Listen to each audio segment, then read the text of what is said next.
Ladies and gentlemen, have you come to the right place? Are you curious about how breeding works in ARK? Really? You're gonna start raining on me on my intro, huh? You're gonna do me like this, ARK? Well, screw you too. Well, screw it, I'm not doing my intro now. Well, welcome everybody to How to Breed Like a Boss. A lot of you actually have been mentioning that you have issues with babies dying right away, or how do I get so many eggs, how do I get so many babies, what have you, how do I breed? Well, ladies and gentlemen, this is the video that shows all of my secrets to breeding. They're not really secrets, but all of the things I use to breed. And I'm going to be doing this all in a vanilla kind of way. So this is how I would breed everything in vanilla. Now, what you're looking at right now is my favorite medium-sized dino breeding pen. And this is good for both eggs and actual gestation processes. As you can see, the Thylacleo cannot walk out of here. This is good for Equus, and basically, I believe sabers and everything as well is good in here. So pretty much any medium-sized dino this is good for.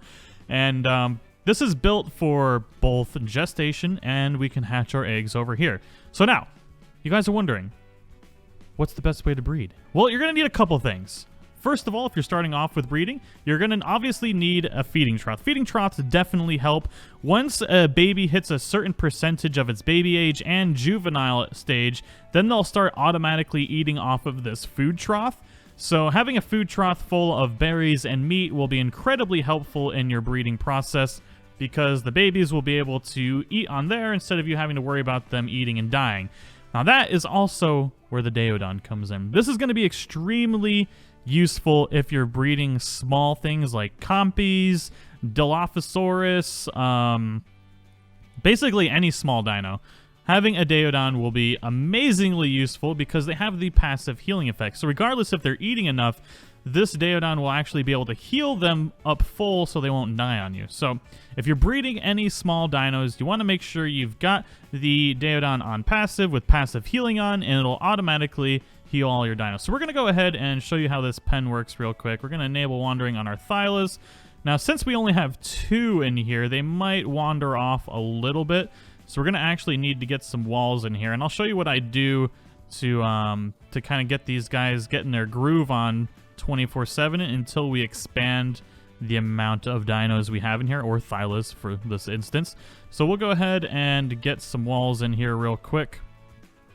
We'll just do wood wall. There we go, S+ wood wall. I've been using S+, but you can use vanilla structures or whatever you want. It works. The only way it does not work is if you're using castle forts and keeps.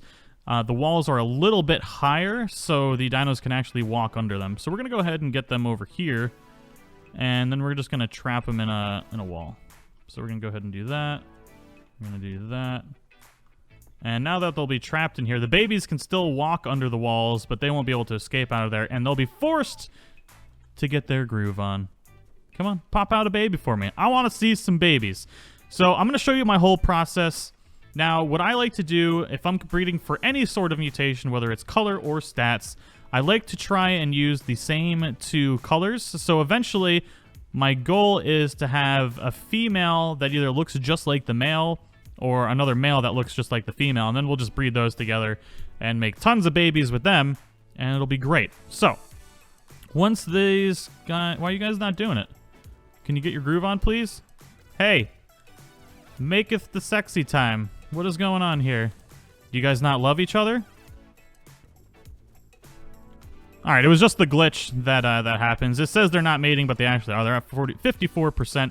So, yeah, Daeodon's super helpful with any baby. It's really just kind of makes it so you don't have to worry about feeding them right away. And a lot of you have been asking about that, like your babies are dying, get a Daeodon, or you can sit there and just shove berries up their butt until they're eating off of a trough, which is super helpful.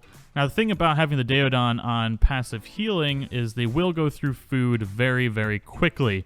So keep that in mind. Make sure your food troughs are full, and you should be good to go. Anyways, we're going to wait for this baby to pop out, and I'll show you the process for how I go about breeding for tons and tons of babies. All right, it's about to squirt out. Will we get a mutation? No, but we got a baby that looks just like the parents. Now, we're just going to... Actually, you know what? We don't really need to wait for it, because we can actually walk up and claim it. There we go. And, oh, we got a male. So we got a male that looks just like the female. Yeah, it is. Literally looks just like the female. Awesome. So we're going to actually get rid of the male that we have here. And now, when we breed, it'll have less colors from the color palette to choose from. So it'll make it a lot easier to tell when you do get color mutations. And in my theory and a bunch of other people's theory, it makes it a lot easier for the mutations to actually show up. So when you get a mutation, you always get a stat mutation and a color mutation at the same time. So I don't think we got anything in here. And you can tell if you get a mutation up here. So random mutations 0 out of 20, random mutations 0 out of 20. When this becomes a 1, that means you got a stat and a color mutation. You always get a stat and a color mutation. They might not always show, but you always get... If you get a color mutation, there's a stat mutation, but it might not show up. If you get a stat mutation, there's a color mutation that may have just not shown up. So, I know that sounds a little confusing, but it's really simple. It's really not that difficult. So when you get a stat mutation, I believe, at least from what I've experienced from breeding for tons and tons of time, that basically whenever you get a mutation, if you're breeding with parents with the same 2 colors, it's going to make it easier for the mutation to actually show up on the color palette. So we're going to go ahead and get this one fully grown, and then we're going to put this male into the sex pit, and we're going to make more babies. All right, time to see if we're going to get another baby. We're hoping for a female, because the goal is to breed any female that we get with this one male. We're only going to use one male, and we're going to breed every female that we get back to it. So lots of incest going on. Hope you guys don't mind about that. It's a video game. It's not real life incest. It's okay. Don't do this with real life animals either, because it's not good. Incest is never good in real life. It only works in ARK, okay? It's terrible. The gestation process seems to be broken. So you'll notice that once this baby pops out, the Daeodon will instantly start healing it. So that is a big benefit for those of you on official servers and looking to do breeding. It's going to make your life pretty freaking amazing. We got to make sure to claim it, or else it can't get the healing effect. There we go. Now, did we get a female? We did, in fact, get a female. There we go. So we can go ahead and have this one follow us out. We'll get it fully grown. I do have slightly accelerated growth phase, so this guy will probably already be on the feeding trough, because I believe it's about 10% grown now. They will eat off of the feeding trough, which is going to make your life a lot easier. Let's go ahead and disable wandering. And yeah, the Daeodon is really, really beneficial for smaller dinos. Medium dinos, they're not going to die any that quick. You could put some meat on them, they'll be fine. So we theoretically, if you were doing this, you would just go ahead and grab some meat. And we do have a stacking mod on this server, so that's why you see huge numbers of meat. So you would go ahead and instantly put meat on the dino, and then it'll eat. Now, once it becomes a certain percentage of growth, I think 10%, then it'll start eating off of the trough, and you won't have to put meat on it anymore. But until it hits 10% maturation, which you can see on the maturation bar, you've got to make sure you're putting food on it. Even... Just always make sure you got food on it. And make sure you have a Daeodon healing too. Just cover both your bases and you'll be fan-diddly-tastic. So we're going to go ahead and get this female fully grown. We're going to put her into the sex pit. And eventually we're going to have tons of them and tons of babies. All right, we've got 2 more babies. And you can see how this just will exponentially grow. Well, we got another male. We're going to need another male eventually.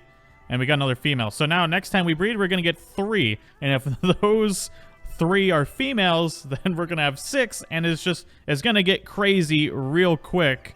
Well, maybe not real quick, especially if you're on official servers, but you can see how this exponentially grows when you put all the females that you get back into your rotation of breeding animals, and you'll get tons of eggs and tons of mutations and babies this way. I don't think we've gotten any stat mutations yet. 0 out of 0 still, and then 0 out of 0 still. All right, and as you'll see that as you breed these back together, your ancestry line will grow exponentially. So yeah, just keep that in mind. And while you're breeding these, you never want to put a mutation back into the order. You're going to get more new mutations. At least I theorize that you'll get more new mutations, and you'll see more new mutations if you're breeding 0 out of 0 animals.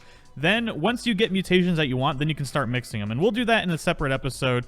But for now, I might cover a little bit in this episode. But for now, we're just going to keep growing this. And you'll start seeing we're going to get tons of mutations eventually. And tons of babies. It's going to be awesome. All right. So the nice thing about this particular breeding area is the babies will walk out. And you can claim them, so you don't have to go up in the mess up there. But we keep getting males right now. We're having some bad luck. Just getting males, but any female that we get, we're going to put back in here. We're not going to put the males in there. So there's another male there that we need to get rid of. And things are going smoothly. We do have 2 males in there now, and we've allowed them to be able to just wander on their own. So that'll work well. And this guy seems to be stuck on something. There we go. But yeah, so this works out really well. And then obviously you can just go in there and collect the eggs if it's an egg layer, and you can hatch them over here. It's a super nice little breeding area. Oh, we got more babies. Interesting. Is this a different color? Feels like it is, but it's not. Okay, so we got another female. And then what do we got here? What do we got here? Another male. Okay, so we got this female. We're going to put her back into the rotation and slowly growing the amount of thylus that we have. All right, so this is usually about the amount of dinos that I start getting lots of mutations. So I think we got 6 females in there right now. We've got 2 more babies, and this is going to be a male. We don't care about that one, although he's going to get healed and he's going to live anyways because of the Daeodon. And then we've got this one here, which is another male. We don't care about that one. And then we got one more that... this is terrible. It's the tails on these things that really get you. I could just be patient and wait for it to walk out, but I'm impatient, so I'm not going to wait. I'm going to grab it. There's different ways that you can mess around with this pen to deal with this situation with tails. Looks like we got twins, perhaps. But I'm stubborn and I'm a glutton for punishment. I don't feel like rebuilding it because I mainly built this one for eggs, so it's not going to be much of an issue. Thylus are notorious for just getting stuck on literally everything. It's a freaking nightmare. Looks like these are all males. That's pretty unlucky. But yeah, we should start seeing some mutations soon. I wouldn't be surprised if some of these babies have stat mutations. I'm going to let them walk out here, and we're going to check real quick. Let's see here. Do you have any stat mutations on you, little buddy? Because if they do, we're only going to keep males if they've got a color that we like or they're a stat mutation. So this one... no stat mutation. There we go. You can also use a whip if you're on Scorched Earth to move these around, or if you have the ability to already have a whip, but whatever. But yeah, let's see here. So we got... Oh, we finally got another female. There we go. Follow us out, please. All right, now imprinting is one thing that I haven't really gone over on the channel, and a lot of you ask, like, why do I not imprint on every dino? Now, that's because the stats that you get when you breed are only... transferred basically on their base stats. So I could imprint the crap out of this and I get 100% imprinting and increase the health and the stamina and the weight and all that stuff through that. But when I breed it back, it's not going to transfer any of those stats over. So when you breed, it's only the base tamed stats or the base born stats that get transferred over when you breed. So I never imprint unless it's a dino I plan on keeping. So if it's a completion. So say I'm finally done breeding for stats. The final baby that I get, I'm going to imprint that one. Or the final color mutation that I get, I'm going to imprint that one. But because otherwise you're just going to waste all of your resources, all of your kibble on imprinting. So thankfully on this one, if I get like a walk or a cuddle or something like that, then I'll do that. So I'll imprint on this one right now. And that's something that you guys are want to keep an eye on. So that's a long process, imprinting. So since I do all this for recording for YouTube and stuff like that, I'll only imprint something that I actually plan on keeping and using all the time. Otherwise, for breeding purposes, when you're trying to actually breed for a super dino or for color mutations, it's pretty pointless unless you're going to actually use it all the time. So imprinting is amazing. Don't get me wrong. Just if you're only using them just to, you know, be in a sex pit, there's no reason to imprint on them. But and just sometimes they take a while. When you're walking, sometimes a walk will take frickin' forever. I have no idea why. Or sometimes you'll walk like 2 inches and it'll be happy. But this one's a male. We don't need to keep that one. But you get the gist of it. So each dino has its separate timer for how long in between each care is. And it also varies per server depending on the cuddle interval on the actual game INI for each server. But yeah. fully imprinting is amazing. And you could go on to the wiki. You could basically, if you wanted to know all the kibble that it'll request for its cuddles, so if you want to be prepared for actually doing a full imprint, then you can just Google ARK Thylacoleo or ARK Raptor or ARK T-Rex or Rex or whatever, and it'll tell you everything that it'll request for its kibble. Sometimes you'll get lucky and it'll just be walks and cuddles. Other times it'll ask for kibble, like, or kibble. And it'll ask for a vast variety of kibbles. So you want to be prepared for that if you do plan on doing a full imprint. But when you're just breeding for stats and color, it's not really necessary. Alright, so I think I've got as many Thyla as I want in here. Mainly because Thyla are notoriously hard to navigate through, and babies get stuck and all sorts of stuff like that. So they're the most difficult to make a sex pit for. And traditionally, I wouldn't use this sex pit for a Thyla. I was just kind of curious if it would work. But for pretty much every other medium creature dino, this is what I would recommend breeding them in. Now, this can be built as large as you want. So you could theoretically have 50 females all born from the same male and female, all getting their groove on in a giant sex pit, and you'll get tons and tons and tons of babies. And that's what I recommend. So you can, if I wanted to, and I wanted to breed more Thylas at once, I could, you know, take out this gate and expand it down and make it twice as big as it is now and have twice as many Thylas. I could probably still successfully put maybe like 4 or 5 more in here, but I don't like walking around in a nightmare, so I'm going to deal with it as it is. And I think we've got a total of 7 females in there as it is, so every mating cycle will get 7 babies. And that's a pretty good chance for mutations. Ladies and gentlemen, we've got our first mutation. It's a poop mutation. I get poop color. I think it's a poop mutation. So let's see here. Yeah, we got a patrilineal mutation. Let's go ahead and grab this one out. I'm pretty sure it's a poop color, although it's kind of hard to tell in the dark sometimes. It might be yellow, but I have a feeling it's baby poop green, because that's usually the first mutation I get on any dino, especially Thylas. Wait, maybe it is yellow. It is yellow. Nice. I haven't gotten yellow on a Thyla yet, so that's pretty cool. And we could probably check and see if it's a stat mutation, but I didn't record what the stats were before I started. So that's something you're going to want to do, and I probably should have mentioned that early on, is you're going to want to write down the stats of your male and female. And I've made a whole series, or basically a whole episode already, on how to get stat and color mutations. This is pretty much a video for the basics of how to breed for mutations, not exactly how to stack those mutations. So if you want to check that out, I'll leave a link in the description below. That'll show you pretty much how to handle your stat mutations and color mutations. It's a good video to check out, but basically you want to end up breeding together dinos of the same stats. And you can get dinos of the same stats by breeding just the same 2 together until you get the same stats, because eventually there's a certain it's like a 70% chance that the baby will inherit the best stats. So there's a 70% chance that it'll inherit the best health stat from either parent, 70% chance of stamina, etc. And eventually you'll end up with a baby that has exactly the same stats as either the male or female, and that's the one you're going to want to breed towards. You're going to want to get rid of the rest of them. That's the one you're going to want to continue to breed with.